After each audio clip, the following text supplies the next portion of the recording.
Stephen and Danny are looking forward to your visit with us while your father is in Saudi Arabia. Oh, that's good, because Dad's usually gone an awful long time when he's off on one of his big oil deals. Your mother, does she go on these business trips with him? Oh, sure. She says that's the only way she ever gets to see him. I couldn't go even if I wanted to. I'd miss too much school. Yeah, I understand. Hi! Hi, Arthur! Hiya, Danny. Where's Steve?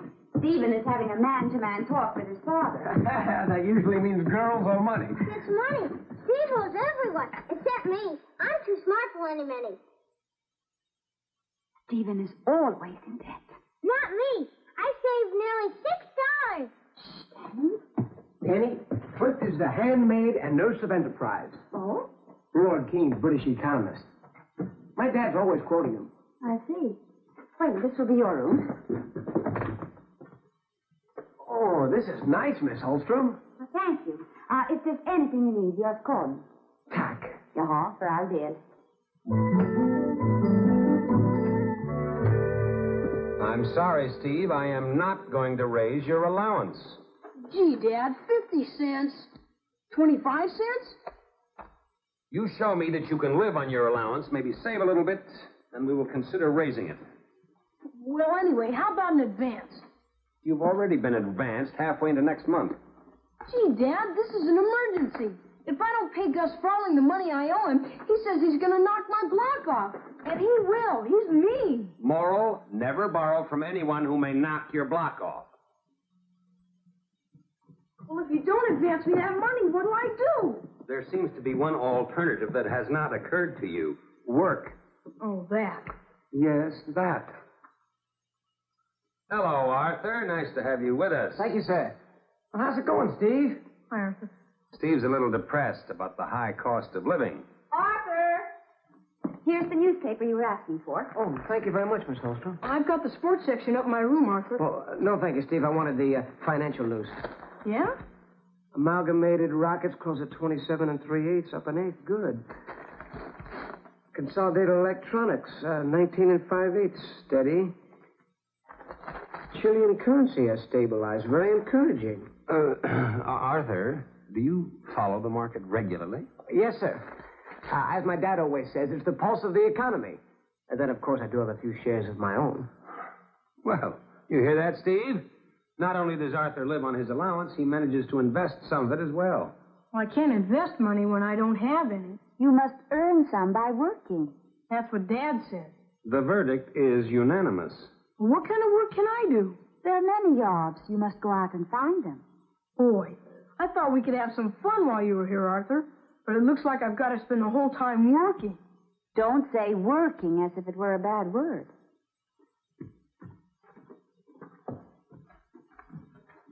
Sir, maybe I could help Steve. Now, I don't mean to take the initiative, but sort of act as a counselor. Well, that's a good idea. Maybe you could teach him to understand the value of money. I'll do my best. An unusual boy. Very. In any tricky financial situation, I always ask myself, what would G.V. do? Who's G.V.? Gerald Victor Cram. Here, this is his autobiography. Well, what's he got to do with me raising 75 cents so Gus Farling won't knock my block off? Gerald Victor Cram started out just like you, with nothing. Less than nothing. He was in debt, same as you, and in 3 years, he was a multi-millionaire. No kidding? From nothing to $5 million, just like that. You always take your glasses off to read? Well, I don't really need these. They're strictly I see. I see. Image clarification. Cram's law number 1. It's not what you are, it's how you look. These inspire confidence. My dad wears glasses, too, but I guess he needs them. Excellent image. Now, let's see. What would GV do in my spot? Oh, why, there's only one answer. Incorporate. 11 cars to wash, 5 hedges to trim, 8 lawns, and 3 cellars to be cleaned. Makes me tired just to think about it. How am I ever going to do all those jobs? Oh, you're not. But I promised. And these are all neighbors and friends of Dad's. If I don't do the work, they're going to be sore. The work will be done. Yeah, but you just said... Odd Jobs Incorporated has contracts, Mr. Chairman. Now, we need manpower.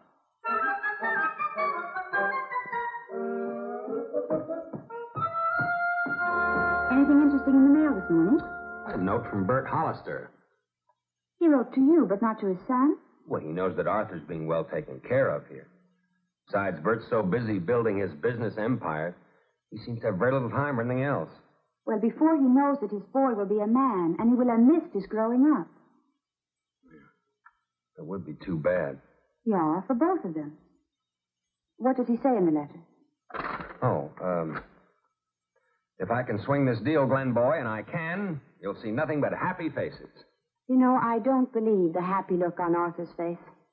I think it only covers up unhappy feelings.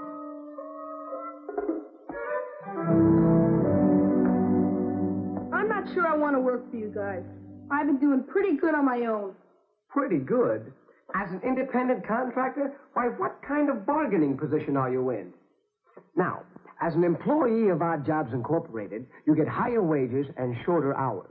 Yeah? And on your own, where's your medical protection, stock participation, and all the other fringe benefits? I don't know. But don't feel you're being pressured. Because if you're not sold on Odd Jobs Incorporated, then Odd Jobs Incorporated cannot be sold on you. Thank you. Shall we see the next applicant, please? Wait. I didn't say I wouldn't work for you guys. It sounds pretty good. Okay, then. Here's your first car washing assignment. Report immediately. And nice to have you with us, Tatum.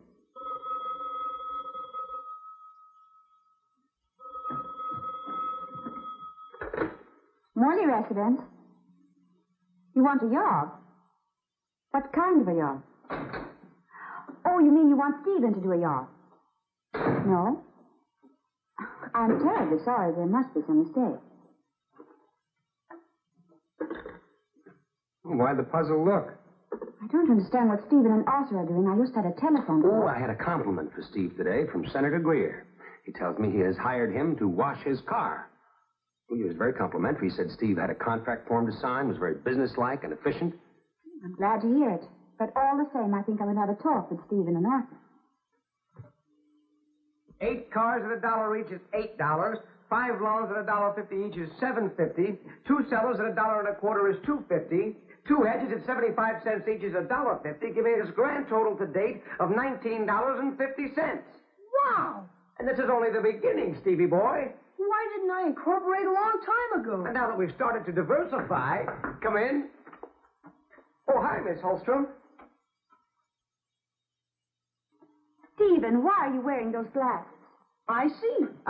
Image clarification. Oh, they're just plain glass, and they make people trust me. I think people would trust you more if they saw you working. Well, he is working, Miss Holstrom. Keeping books is an important part of business today. You will soon be out of debt. Better than that. What are these? Advertising. Babysitters Limited, Stephen Morley, President. Personalized Pet Care Corporation, Stephen Morley, President. Instant Date Bureau, Stephen Morley, President. Odd Jobs Incorporated, Stephen Morley, President. Stephen, what are you doing? Well, first I incorporated, then I diversified. Now I'm a holding company. You are not a holding company. You're a boy who owes his friends money. Now, I want these handbills taken right back to the printer, and you must go to work. But, Katie... Miss Holstrom, Is this what you call helping, Stephen? Instead of showing him how to earn money, you are encouraging him to go deeper in debt. Yeah? Cook sent me up here. Said you could tell me where this phone's supposed to go. Another phone? Business phone, Morley Enterprises. We didn't want to tie up the house phone, Miss Holstrom, so we thought... I'm very sorry. There's been a mistake. We do not need another telephone. But I got an order. I will show you the way out. And when I come back, you two big tycoons will have an explanation for me. Show her the balance sheet, Arthur. Explain about my assets. I will, Stevie boy, I will. But first, we've got to remember Cram's law number 3. What you say is far less important than when and where you say it.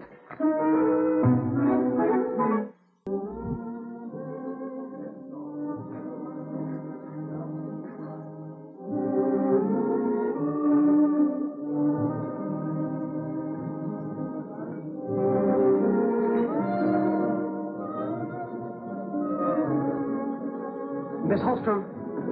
Why, Arthur, what are you doing here? Having lunch with you. Our table is right over here. I'm supposed to meet Congressman Morley here. The message said... Arthur, you sent that message. Now, if I'd have asked you myself, you wouldn't have come. So you were not telling me the truth. I told you the truth, really. I said Congressman Morley would like to have lunch with you. And I'm sure he would. We are leaving. Miss Holstrom, please. This is very important to me. To Stephen. What has all this to do with Stephen? Well, that's why I invited you to lunch. To discuss Morley Enterprises. Whatever has to be said, we can say at home. Now, that's not the way businessmen operate. But just look. Top-level decisions are always being made at lunch. Arthur, this is a very expensive place. And I've already taken the liberty of ordering the specialty de maison. You're very good at taking liberties, Arthur. Right here. You know, differences of opinion seem to evaporate in a relaxed atmosphere like this. With good food, a martini or two. You will have milk. Now, about Stephen. Stephen is doing a remarkable job. He is doing no jobs at all. Instead of earning money, he's spending it. But Steve is earning money. And here are the figures to prove it. You have already collected $19.50. That's right. Then why hasn't Stephen paid his debts? Because we're putting the profits back into the company. Besides, Steve's opened jobs for at least 10 other kids. He's strengthening the economy. And surely you're not against free enterprise. Against free enterprise? Of course not. Miss Holstrom, have Stephen and I done anything wrong? Well... I admit we should have gotten permission before we ordered the telephone, but other than that, have we actually done anything wrong? No, nothing wrong. All I want is what's best for Stephen. I will talk it over with Mr. Morley. Excellent. And I will be watching. Believe me, you'll see nothing but happy faces. John, Mrs. Weddington, you paid Stephen for 3 jobs in advance because he offered you a special price. And now 2 of the jobs have not been done. As soon as he comes home, I will send him over.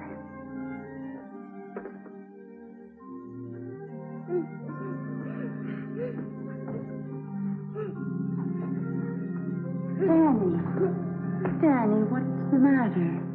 I've been wiped out. Wiped out? In the market. I gave my $6 to Arthur. He said he'd put him to work. But now he says I was wiped out.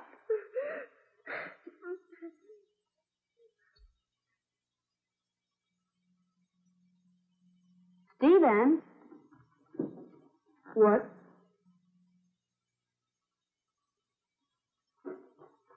What happened? Oh, Gus Frawley got tired of waiting for his money. I told him he can't hit a guy wearing glasses, but he didn't listen. I wish I could feel more sorry for you, but... I want to talk with you, Steve. Now, who did that? Gus Frawley. Because Stephen has not yet paid him his money. I got a call from Senator Greer today. He says you have not lived up to your contract for washing his car. I also heard from Joe Pierce and Will Hirsch. Mrs. Weddington and Mrs. Gorman called. Now, these people depended on you, and you've let them down. I want to know why. Well, you see, Dad, the way Arthur figured it... If Arthur figured it, he'd better be in on this, too. Ask him to come down here, Steve, immediately.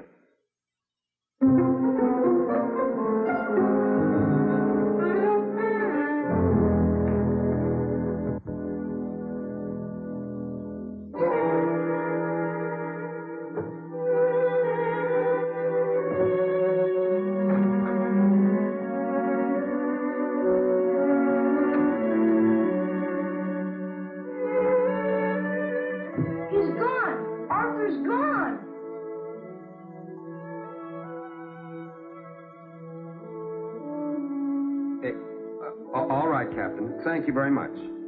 Yes, we'll be waiting to hear from you. Well, there's no trace of Arthur as yet.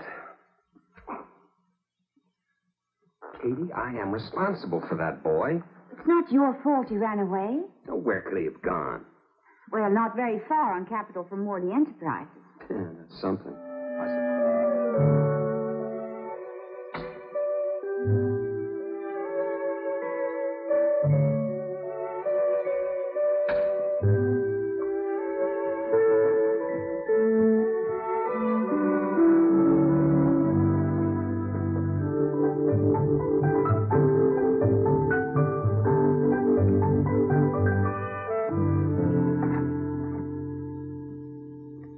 Hi. Hello, Arthur. Come in. You haven't been worried about me, have you? I mean, you know I can take care of myself. Where have you been, Arthur? Oh, here and there. Arthur, the police are looking for you. Mr. Morley has been very upset. He has considered trying to reach your father. He didn't call Dad, did he? No, I persuaded him to wait. Now, I want to know where you have been. The airport. I checked the flights to Rio de Janeiro. Why did you come back here? Who wants to go all the way to Rio just to be with a lot of tourists? Arthur, I want to know why you came back. Because I didn't have anyone. Any place else to go. I didn't want to stay there. The place made me feel... Well, it doesn't matter. How did it make you feel?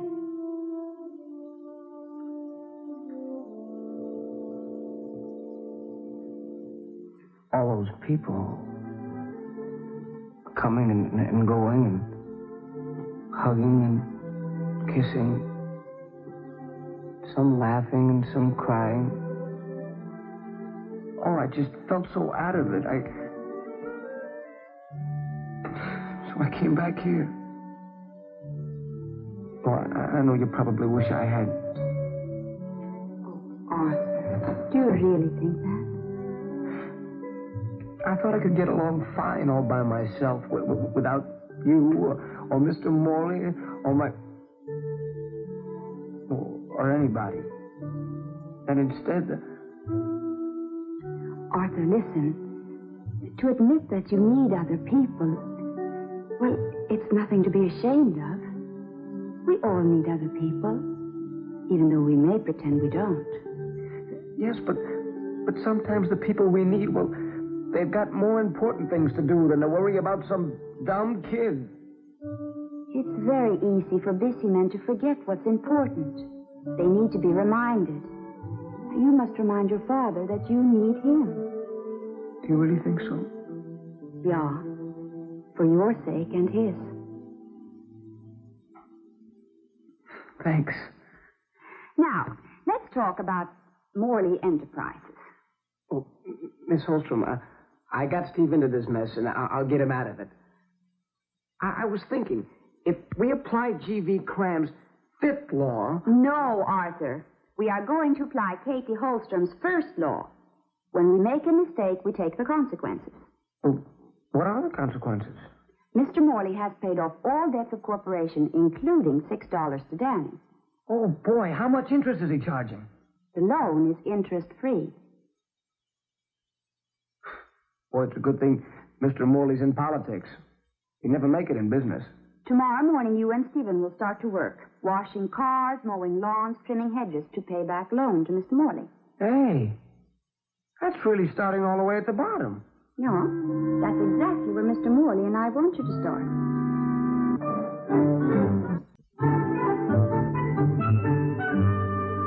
Any interesting mail? Yeah, from Arthur. He and his father are on a fishing trip. Probably the first vacation Bert has had in years. They're having a wonderful time, just the two of them. I know he's going to be very pleased with his son once he gets to know him. Speaking of sons, yours seems to be back to normal. Good. Perhaps we can look forward to a little peace and quiet around here.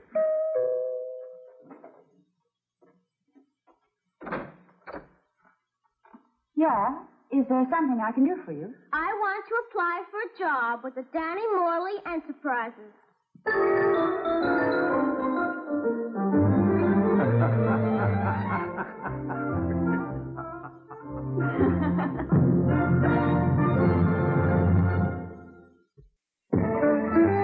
Katie's a farmer's daughter. You can't resist that gal. She's country style but city design. Got a smile that's sprinkled with sunshine. Look at the farmer's daughter. She'll perk up your morale. Her brand of charm is so disarming. Browns turn upside down. The old Odette's too Sweden. She's just what we've been needing. So glad the farmer's daughter came to